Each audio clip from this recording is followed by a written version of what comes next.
हर हर महादेव। आज हम आपके लिए लेकर आए हैं हरियाली तीज की पौराणिक कथा। तो आइए शुरू करते हैं।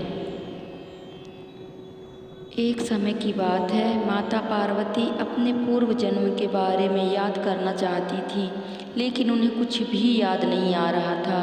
ऐसे में भोलेनाथ देवी पार्वती से कहते हैं, हे पार्वती, तुमने मुझे प्राप्त करने के लिए 107 बार जन्म लिया था, लेकिन तुम मुझे पति रूप में ना पा सकी। लेकिन 108वें जन्म में तुमने पर्वतराज हिमालय के घर जन्म लिया और मुझे वर रूप में प्राप्त करने के लिए घोर तपस्या की। भगवान शिव कहते हैं, हे पार्वती, तुमने अन्न जल को त्याग कर पत्ते खाए और सर्दी, गर्मी एवं बरसात में हजारों कष्ट सहकर भी अपने व्रत में लीन रही। तुम्हारे कष्टों को देखकर तुम्हारे पिताजी बहुत दुखी थे। तब नारद मुनि तुम्हारे घर पधारे और कहा कि मुझे भगवान विष्णु ने भेजा है। भगवान विष्णु आपकी कन्या से अत्यंत प्रसन्न हैं और वह उनसे विवाह करना चाहते हैं। मैं भगवान विष्णु का यही संदेश लेकर आपके पास आया हूँ।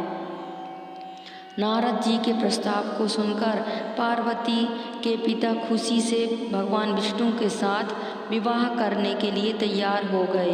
नारद मुनि ने भी भगवान विष्णु को यह शुभ संदेश सुना दिया, लेकिन जब यह बात पार्वती को पता चली तब वह बहुत दुखी हुई। पार्वती ने अपने मन की बात अपनी सखी को सुनाई। तब सखी ने माता पार्वती को घने जंगल में छुपा दिया।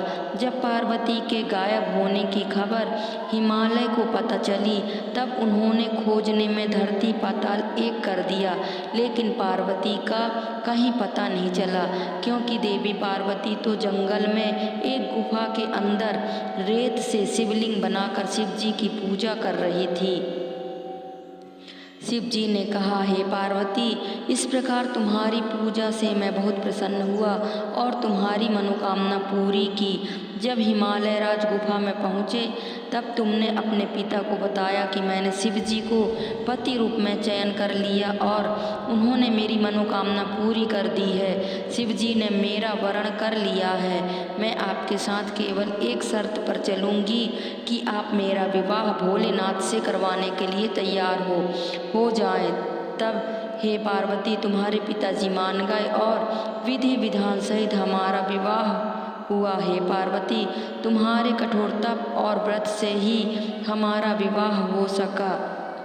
भगवान शिव देवी पार्वती से कहते हैं, हे पार्वती, इस हरियाली तीज को जो भी निष्ठा के साथ व्रत करेगा, मैं उसको मनवांछित फल प्रदान करूँगा। उसे तुम जैसा सुहाग मिलेगा। तब से कुमारी कन्याएं अच्छे वर की कामना हेतु यह व्रत रखती हैं। वहीं सुहागन महिलाएं अपने पति की लंबी उम्र के लिए इस व्रत को रखती हैं। भविष्य पुराण में देवी पार्वती ने खुद बताया है कि हरियाली तीज का व्रत करने पर महिलाओं को सुहाग और सौभाग्य की प्राप्ति होती है।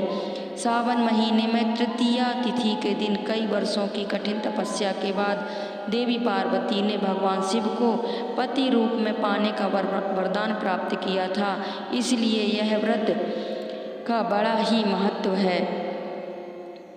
बोलिए माता पार्वती की जय। बोलिए शिव शंकर भोलेनाथ की जय।